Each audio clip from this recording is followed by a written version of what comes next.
बिस्मिल्लाहिर्रहमानिर्रहीम। I am तसव्वुर हयात। आज की इस वीडियो लेक्चर में हम बात करेंगे इकोलॉजी के topic desert and grassland ecosystem पर। फर्स्ट ऑफ ऑल हम देखेंगे कि डेजर्ट इकोसिस्टम क्या है। डेजर्ट, अगर डेजर्ट की डेफिनेशन पर बात करें तो deserts are defined as lands where evaporation rate is high and rainfall is very scanty. तो ऐसी लैंड्स हैं जहाँ पर इवेपोरेशन रेट हाई होता है जबकि रेनफॉल बहुत ही कलील कम होता है। दूसरे अल्फाज में, deserts are areas of land that are arid और ड्राई, जो हवादार हैं, ड्राई हैं and get less than 10 inches of rain per year, जहाँ पर रेन 10 इंचज़ सालाना से कम होती है। इसकी एक और डेफिनेशन पर बात करें तो any large extremely dry area of land with sparse vegetation is called desert. यहाँ पर स्पार्स वेजिटेशन से क्या मुराद है? ऐसी वेजिटेशन जो मुंतशिर हो, तफरके में हो, कहीं किसी एरिया पर मौजूद हो और किसी एरिया पर मौजूद ना हो, इसे स्पार्स वेजिटेशन कहते हैं कि वेजिटेशन बहुत कम है, ना होने के बराबर है डेजर्ट्स में। अगर डेजर्ट्स के ओरिजिन पर बात करें तो deserts are recent in origin, recent है ओरिजिन में, ये जियोलॉजिकल टर्म्स में इवॉल्व हुए हैं। उसके बाद हम देखते हैं कि डेजर्ट ज़मीन के कितने फ़ीसद एरियाज़ पर मौजूद हैं। ये 20% ऑफ द लैंड सरफेस पर मौजूद हैं। लैंड के 100% में से 20% एरिया पर डेजर्ट इकोसिस्टम्स मौजूद हैं। Deserts environments are so dry that they support only extremely sparse vegetation। ये बहुत ज़्यादा ड्राई है, इसी वजह से यहाँ पर वेजिटेशन जो है वो स्पार्स होती है। ट्रीज़ की बात करें तो trees are usually absent, trees आमतौर पर नहीं होते। उसके बाद हम देखते हैं करैक्टरिस्टिक्स ऑफ डेजर्ट्स। डेजर्ट्स की कुछ करैक्टरिस्टिक्स हैं जो एक दो हम पहले डिस्कस कर चुके हैं कि यहाँ पर रेनफॉल जो है वो लो है, इवेपोरेशन रेट हाई है। उसके बाद high intensity of scorching sunlight, sunlight की इंटेंसिटी बहुत ज़्यादा हाई है। Wide fluctuation in temperature, temperature में बहुत ज़्यादा तादाद पर फ्लक्चुएशन होती है। डे जो है वो हॉट होता है, बहुत ज़्यादा हॉट होता है, जबकि नाइट कूल होती है। यहाँ पर आफ्टरनून के दौरान डस्ट स्टॉर्म्स आते हैं, डस्ट मतलब रेत के तूफ़ान आते हैं। ये क्यों होते हैं? क्योंकि यहाँ पर टेम्परेचर बहुत ज़्यादा हाई है और मॉइस्चर बहुत कम है, जो इसके काज बनते हैं, एयर के इंक्रीज़ में काज करते हैं, जिसकी वजह से डस्ट स्टॉर्म्स आते हैं। Vegetation is sparse due to scarcity of water, water की कमी की वजह से वेजिटेशन जो है वो स्पार्स है। ये कुछ करैक्टरिस्टिक्स हैं। कितने करैक्टरिस्टिक्स हैं? हमारे पास 5 करैक्टरिस्टिक्स। नंबर 1, रेनफॉल लो है, इवेपोरेशन रेट हाई है, इस सनलाइट की इंटेंसिटी ज़्यादा है। उसके बाद टेम्परेचर फ्लक्चुएशन बहुत ज़्यादा है, डे जो है वो हॉट होते हैं जबकि नाइट कूल होती है, और डस्ट स्टॉर्म्स आते हैं। वेजिटेशन क्या है? स्पार्स। उसके बाद हम डिस्कस करेंगे। सब पहले आप देखें यहाँ पर पिक्चर में, ये नीचे इसके बिलो पिक्चर के नीचे शो हुआ है एक स्पार्स वेजिटेशन। यहाँ पर एक आध आपको ट्री नज़र आ रहा है, बाकी सारी ये स्पार्स वेजिटेशन है, वेजिटेशन जो बहुत कम तादाद में है। क्लासिफिकेशन ऑफ डेजर्ट्स पर बात करें तो डेजर्ट्स को 5 किस्मों में क्लासीफाई किया गया है। नंबर 1, लो रेनफॉल डेजर्ट्स, जहाँ रेनफॉल कम होती है। आमतौर पर डेजर्ट्स में रेनफॉल होती कम है, लेकिन इसकी एक कैटेगरी है लो रेनफॉल डेजर्ट्स। इसके एग्जांपल में अटकामा का डेजर्ट है, जो चिली साउथ अमेरिका में मौजूद है।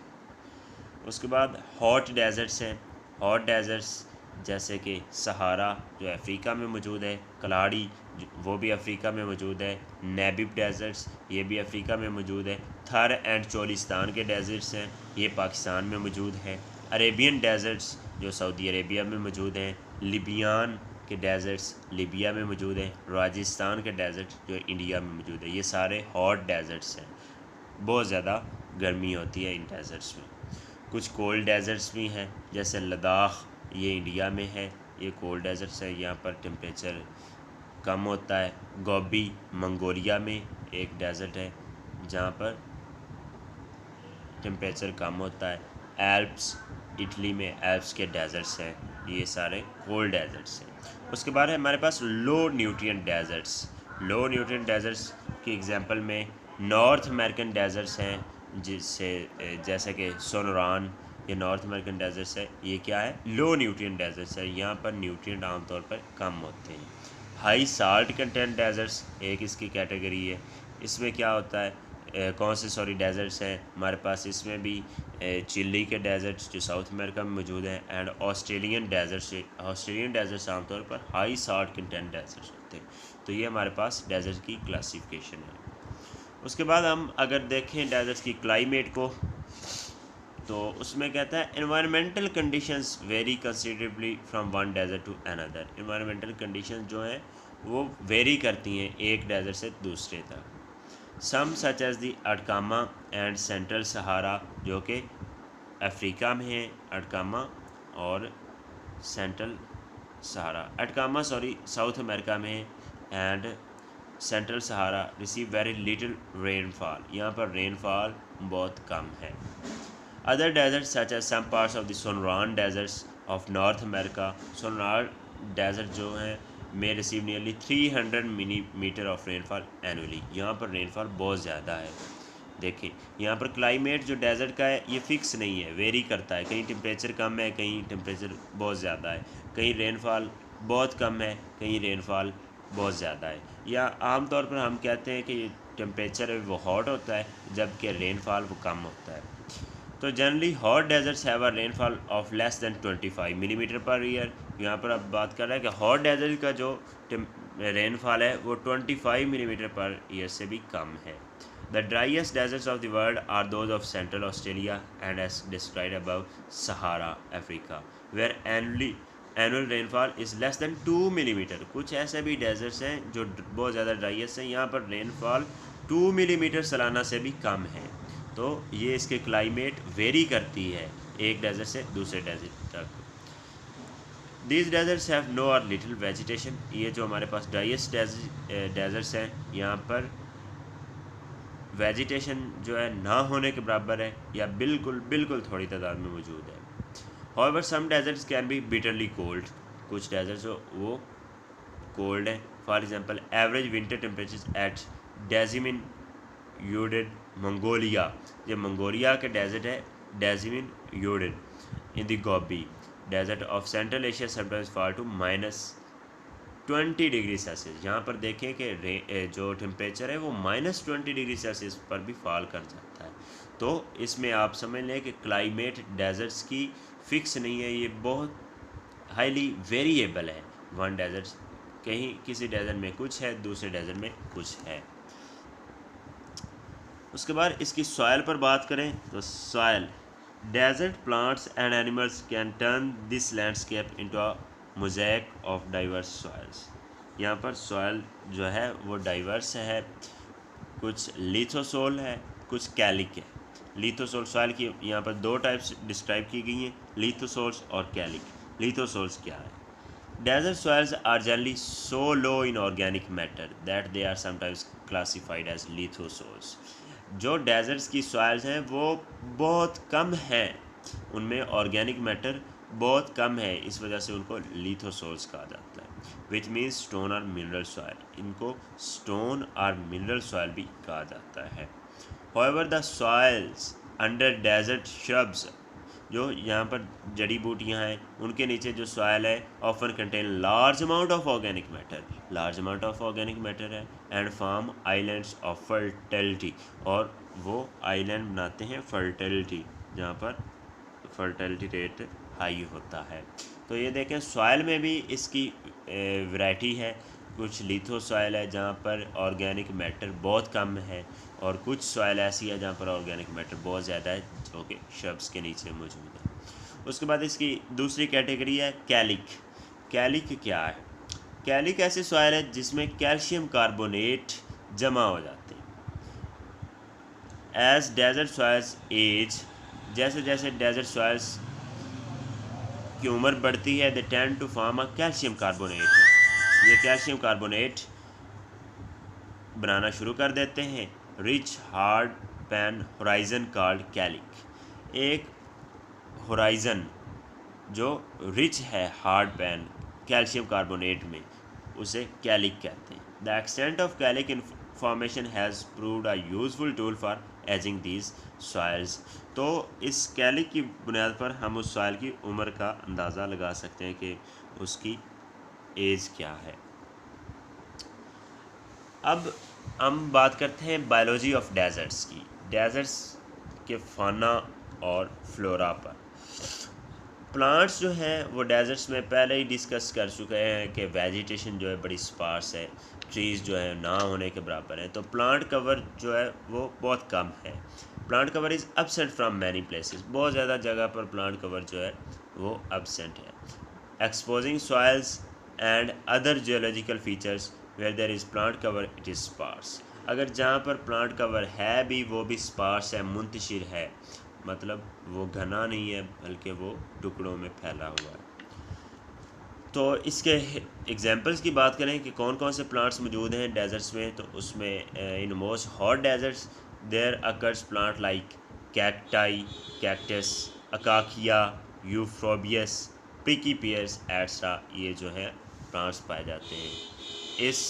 आप पिक्चर में देख सकते हैं कि ये प्लांट्स हैं डेजर्ट के, ये जो कांटेदार प्लांट्स नज़र आ रहे हैं, इसी तरह कैक्टस के पौधे मौजूद होते हैं। अब हम बात करें फ़ौना फ़ाना की, कि डेजर्ट्स का फ़ौना कैसा है, तो फ़ाना डेजर्ट्स का is marked by a very high diversity of reptiles. जो ऑस्ट्रेलियन डेजर्ट है ना, वो क्या है, marked by very high diversity of reptiles, reptiles की डाइवर्सिटी बहुत ज़्यादा है।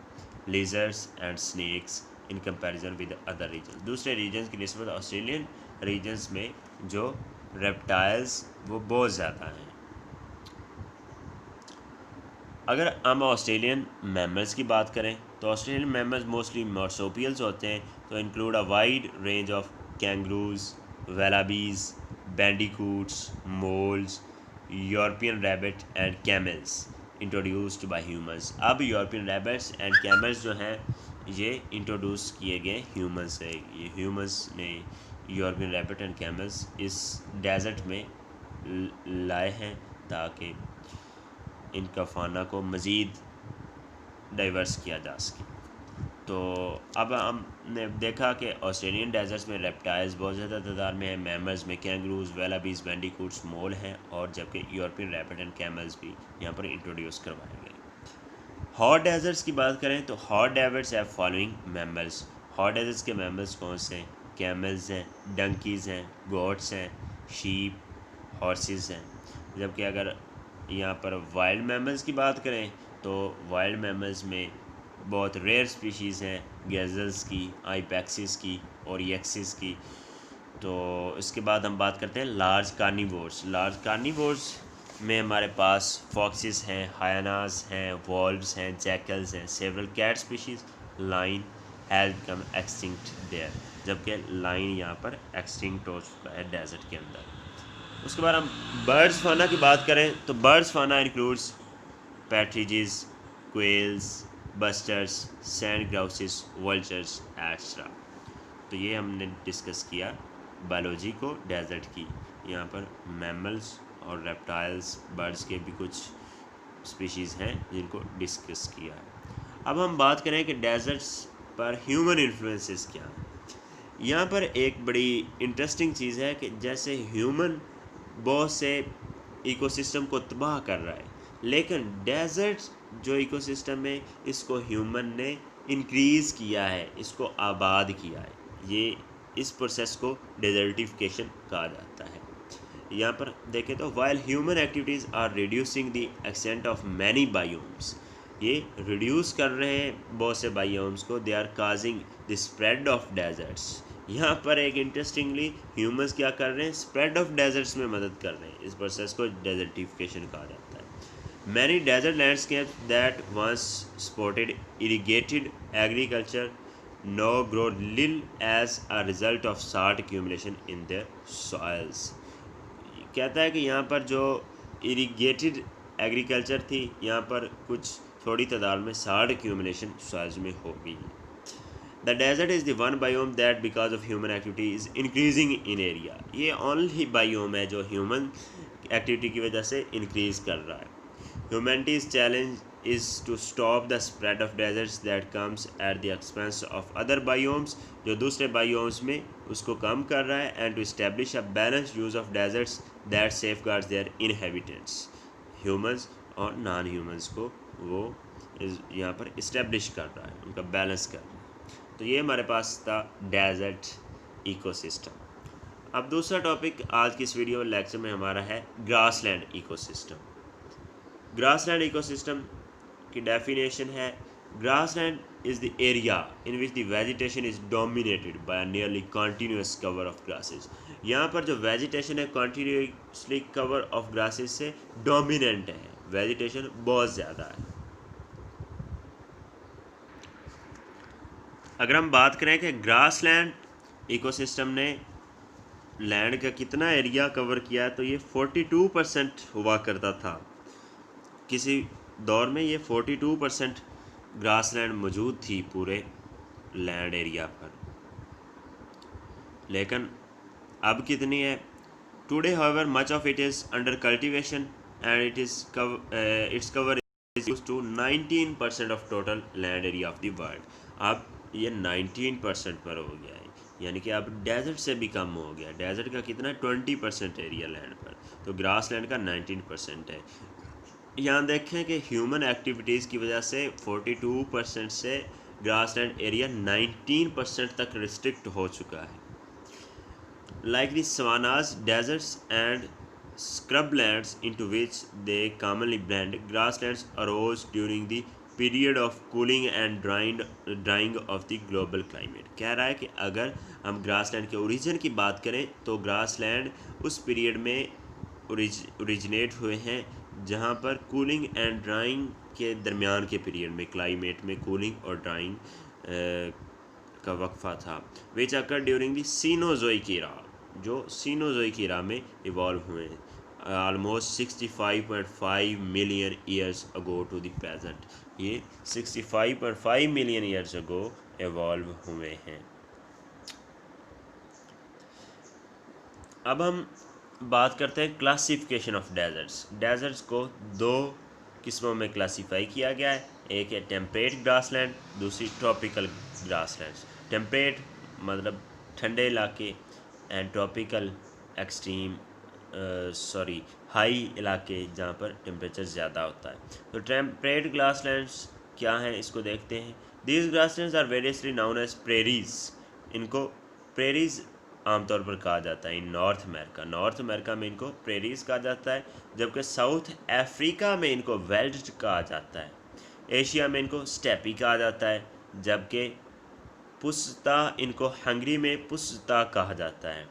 अर्जेंटीना एंड यूराग्वे में इनको पैम्पास कहा जाता है। तो देखिए ये वैरायटी है ग्रासलैंड की। टेम्परेट ग्रासलैंड इनको प्रेरीज, वेल्ड, स्टेपी, पुस्ता, पंपास कहा जाता है। These are tree-less grasses and are characterized by predominance of grasses adapted to dry conditions। यहाँ पर क्या होता है? टेम्परेचर मोतदिल होता है और ट्री लेस ग्रासलैंड्स, ट्रीज़ मौजूद नहीं होते हैं ग्रासलैंड्स, प्रीडोमिनेंस है ग्रासेस के साथ। दूसरी इसकी किस्म है tropical grasslands. Tropical grasslands are called savannas. Tropical grasslands को सवानाज कहा जाता है। From Spanish word sabana which means meadow. इनको स्पेनिश वर्ड सबाना से इवॉल्व किया गया है, इसका मतलब है meadow. These are grasslands with scattered big trees and shrubs. यहाँ पर बिग ट्रीज मौजूद हैं और श्रब्स भी मौजूद है। Tropical savannas are found in south Africa, south America, south east Asia and Australia. Savanna cover about 8% of the land surface of the world. Land surface का 8% savanna cover करता है। पहले हम देखते हैं टेम्परेट ग्रासलैंड को। टेम्परेट ग्रासलैंड क्या है? जिनको आमतौर पर प्रेरीज कहा जाता है नॉर्थ अमेरिका में। In their original state temperate grasslands extended unbroken over vast areas, ये बहुत ज़्यादा फैले हुए हैं। Standing in the middle of unobstructed prairie, एक अनऑब्स्ट्रक्टेड प्रेरी के अगर दरमियान में खड़े हों, under a dome of blue sky के गुंबद में, यहाँ पर ऐसी फीलिंग आती हैं जैसे कि हम एक स्मॉल बोट के अंदर हैं जो कि ओपन ओशन में जा रही है। ये ग्रासलैंड की खसूसियत है। ये कैसे नज़र आती हैं? जैसे हम एक कश्ती में सवार हैं समुंदर के अंदर। It is no accident that early visitors from forested Europe and eastern North America often referred to the prairie in northern Midwest as a sea of grass. यहाँ पर जो अर्ली विजिटर्स आए नॉर्थ अमेरिका में और Europe में, उन्होंने grassland, temperate grassland को सी of grass, grass का समंदर कहा। Temperate grasslands is the largest biome in North America, ये नॉर्थ अमेरिका का लार्जेस्ट बायोम है, extending from 30 degree to 55 degree latitude, ये 30 टू 55 डिग्री लैटीट्यूड तक फैली हुई है। ये देखें, यहाँ पर आप वेजिटेशन देख सकते हैं कि ग्रासेस बहुत ज़्यादा तादाद में है। ये एक टेम्परेट ग्रासलैंड है जिसके ऊपर हर्बीवोर्स ग्रेजिंग कर रहे हैं। उसके बाद इसके एनवायरनमेंट पर बात करें तो टेम्परेट ग्रासलैंड्स जो है naturally develop in regions with cold winters, यहाँ पर विंटर्स जो हैं वो ठंडे होते हैं, हॉट समर्स हॉट होते हैं, एंड सीजनल रेनफॉल्स, और यहाँ पर रेनफॉल सीजनल है। Generally the rainfall lies between 30 to 75 millimetre per year, यहाँ पर रेनफॉल 30 से 75 मिलीमीटर सालाना के दरमियान होता है, यानी कि यहाँ पर रेनफॉल डेजर्ट से ज़्यादा होता है। The best temperate grassland soils are deep, basic और न्यूट्रल, जो सॉइल्स हैं वो डीप हैं, बेसिक और न्यूट्रल हैं, एंड फर्टाइल हैं, and contain large quantities of organic matter large quantities में रखते हैं। The black prairie soils of north America and Eurasia, जो ब्लैक प्रेरी सॉइल्स हैं North America and Eurasia Australia की, फेमस फॉर देयर फर्टिलिटी, वो अपनी fertility के हिसाब से फेमस हैं। Contain the greatest amount of organic matter, वो ग्रेटेस्ट अमाउंट में ऑर्गेनिक मैटर रखते हैं, यानी कि यहाँ पर जो ग्रासलैंड, टेम्परेट ग्रासलैंड की सॉइल है वो बहुत ज़्यादा ऑर्गेनिक मैटर रखती है। The brown soils of more arid grassland contain less organic matter, जो ब्राउन सॉइल्स है वो कम तादाद में ऑर्गेनिक मैटर रखती हैं। इसके बाद हम बात करते हैं fauna of temperate grassland. Temperate grassland का में एनिमल्स किस किस्म के हैं। Temperate grassland includes few very large herbivore mammals, यहाँ पर जो लार्ज हर्बीवोर मैमल्स हैं वो तादाद में कम हैं, जिसमें बिसन है, पोंग हॉर्न है नॉर्थ अमेरिका में, and wild horse, wild ass, antelope ये यूरेशिया में, एंड एंटीलोप ज़ीब्रास इन अफ्रीका में एंटीलोप ज़ीब्रास हैं, ये जो हर्बीवोर मैमल्स हैं। कैंगरूज एंड वेलाबीज इन ऑस्ट्रेलिया में, कैंगरूज एंड वेलाबीज हैं। कार्निवोर्स की अगर बात करें तो कार्निवोर्स इंक्लूड शामिल रखते हैं बैडगर्स, foxes, ferrets, voles, etc. Rodents such as rabbits, gophers, squirrels, mice, shrews are predominant. तो हर्बीवोर मैमल्स में pronghorn, bison, wild horse, wild ass, antelope, zebras, kangaroos and wallabies हैं, जबकि कार्निवोर्स मैमल्स में badgers, foxes, ferrets, voles, rabbits, gophers, squirrels, mice, shrews ये dominant हैं। उसके बाद birds पर देखें तो the characteristic birds of this biome are chicken, hawks, pigeons etcetera. Chicken, hawks and pigeons birds में ये आमतौर पर पाए जाते हैं।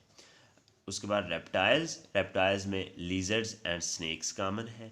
अमंग द इनवर्टिब्रेट फाना में हमारे पास यहाँ पर grasshoppers, insects were and still are particularly important, क्योंकि ग्रास हुपर्स आमतौर पर ग्रास के ऊपर फीड करते हैं, तो ग्रास हुपर्स इनकी तादाद बहुत ज़्यादा है टेम्परेट ग्रासलैंड पे। अब हम देखते हैं कि यहाँ पर टेम्परेट ग्रासलैंड में ह्यूमन इन्फ्लुएंसेस क्या है। तो the first human population on temperate grassland were nomadic hunters, जो वो हंटर्स थे, शिकारी थे। उसके बाद जो है वो हर्डर्स आ गए जो मवेशियों को चरवाहे थे। लेटर विद देयर प्लोज, वो उधर उन्होंने हल चलाना शुरू कर दिया। केम दी फार्मर्स आ गए, who broke the sod and tapped into fertile soils built up over thousands of years. उन्होंने क्या किया, broke and sod the tapped into fertile soils को उन्होंने खरीदना शुरू कर दिया। Under the plough the temperate grasslands have produce some of the most fertile farmlands on earth and fed much of the world, और वर्ल्ड को उन्होंने feed करवाया। हाउएवर, लेकिन इसके साइड इफ़ेक्ट्स थे। इसके साइड इफ़ेक्ट्स क्या थे कि उनकी फर्टिलिटी सॉइल्स की बार में बहुत ज़्यादा तादाद में, और उनमें ऑर्गेनिक मैटर की कमी आ गई। In addition, the more arid grasslands with their frequent droughts do not appear capable of supporting sustainable farming. तो इस ये देखिए एग्जांपल अगर हम बात करें तो प्रेरी सॉइल्स जो है have lost as much as 35%, 40% of their organic matter in just 35 to 40 years of cultivation के 35 से 40 सालों के दौरान ऑर्गेनिक मैटर में 35 से 40% ही कमी आ गई। तो ह्यूमंस ने आकर ग्रासलैंड्स को तबाह कर दिया। उसके बाद हम बात करते हैं ट्रॉपिकल सवाना की, जो दूसरे हमारे पास टाइप है ग्रासलैंड्स की। Tropical savanna is the kingdom of the far sighted, the stealthy and the swift and is the birthplace of human mankind. इसको कहा जाता है कि ये बर्थ प्लेस है ह्यूमन काइंड की। यहाँ पर ह्यूमंस इवॉल्व कौन से बायोम में, कौन से इकोसिस्टम में हुए, तो ट्रॉपिकल सवाना में ह्यूमन इवॉल्व हुए। ह्यूमन का पहला ओरिजिन हैबिटेट क्या था, tropical savanna. It was from here that we eventually moved out into every biome. यहाँ पर बयान कर रहा है वो कि ये पहला बायोम था जिससे हम बाद में हर बायोम में फैल गए। The most humans live away from this first home, the fascination continues. कहता है कि अगरचे जो ज़्यादातर ह्यूमंस है वो अपने फर्स्ट होम से अवे चले गए, लेकिन इसकी फैसिनेशन जो है वो अभी बरकरार है, खूबसूरती अभी भी बरकरार है। ये जो बायोम है, इकोसिस्टम है, ये बहुत ज़्यादा खूबसूरत है। Most tropical savannas occur north and south of tropical dry forest within 10 to 20 degree of the equator. ये फॉरेस्ट से, ट्रॉपिकल ड्राई फॉरेस्ट से 10 to 20 डिग्री इक्वेटर की जानब मौजूद हैं। Savannas cover much of the central Africa, south Africa, Malaysia, north Australia, West Indies and parts of south America पर मुश्तमिल है। Savanna is also the natural vegetation of an area in southern Asia just east of the Indus River in eastern Pakistan and north west India. सवानास जो है इसकी natural vegetation वो Asia के अंदर, southern Asia के अंदर भी है, Indus river in eastern Pakistan and north western India के जस्ट ईस्ट, मशरक की जानब। ये देखें कितना खूबसूरत है, यहाँ पर ट्रीज़ भी मौजूद हैं और जिराफिस जो हैं वो मौजूद हैं यहाँ पर। इसके अगर हम इन्वायरमेंट पर बात करें तो savanna is comparatively rich in number of plant species. ये rich in number of plant species यहाँ पर रिच हैं, बहुत ज़्यादा है। Vegetation is dominated by tall perennial grasses. Vegetation is dominated by tall perennial grasses. Vegetation जो है टाल सदाबहार ग्रासेस से डोमिनेटेड है, विच में reach 2 metre in height and commonly refer to as elephant grasses, जो उनकी हाइट 2 मीटर तक है और उन्हें एलिफेंट ग्रासेस भी कहा जाता है। टेम्परेचर की बात करें तो temperature is high seldom falling below 21 degree Celsius. Temperature high है, वो रेयरली शायद नादर तौर पर 21 डिग्री सेल्सियस से कम होता है। रेनफॉल की बात करें तो rainfall comes in summer and range between 38 और 150 मिलीमीटर। यहाँ पर रेनफॉल जो है वो टेम्परेट ग्रासलैंड से भी ज़्यादा है, 38 और 150 मिलीमीटर सालाना है। सॉयल की बात करें तो soil layers with low permeability to water play a key role in maintaining many tropical savannas. Low permeability of water क्या है सॉयल की, वो कम है, play a key role in maintaining many tropical सवानास।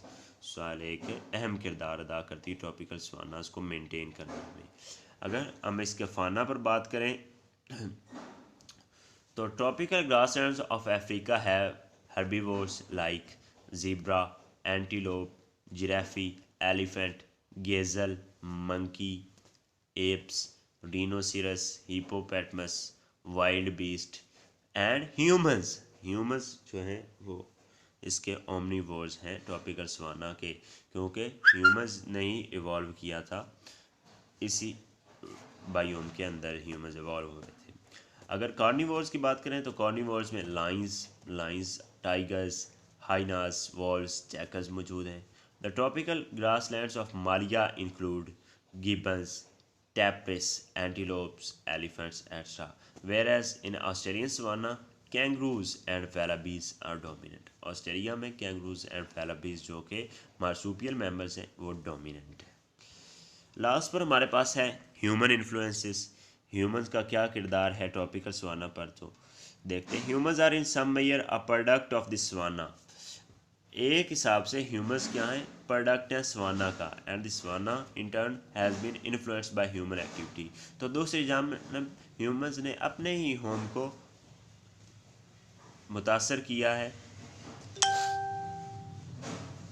One of the factors that forged an indelible link between us and this biome is fire। एक factor जिसके ज़रिए हम link हैं इस बायोम के साथ वो फायर है। Long before the appearance of hominids, बहुत अरसा पहले जब होमिनिड्स अपीयर हुए इस बायोम के अंदर, इस इकोसिस्टम के अंदर, fire played a role in the ecology of the tropical savanna. तो फायर ने एक किरदार अदा किया इकोलॉजी में, ट्रॉपिकल सवाना की इकोलॉजी में एक किरदार अदा किया। Later the savanna was the classroom where early humans observed and learn to use control and make fire. बाद में ए सवाना के अंदर ह्यूमंस ने ऑब्ज़र्व किया और सीखा कि किस तरह फायर को कंट्रोल और यूज़ किया जाए। Eventually humans began to purposely set fire to the savanna, which in turn helped to maintain the spread of the savanna itself, जिसने savanna को फैलने में मदद दी। We had begun to manipulate nature on a large scale, जिसके ज़रिए humans ने manipulate कर लिया कुदरत को एक बहुत बड़े स्केल पर। तो ये था आज का हमारा topic, grassland and desert ecosystem. I hope you understand this. It is very interesting topic of ecology. Stay home, stay safe. Allah Hafiz.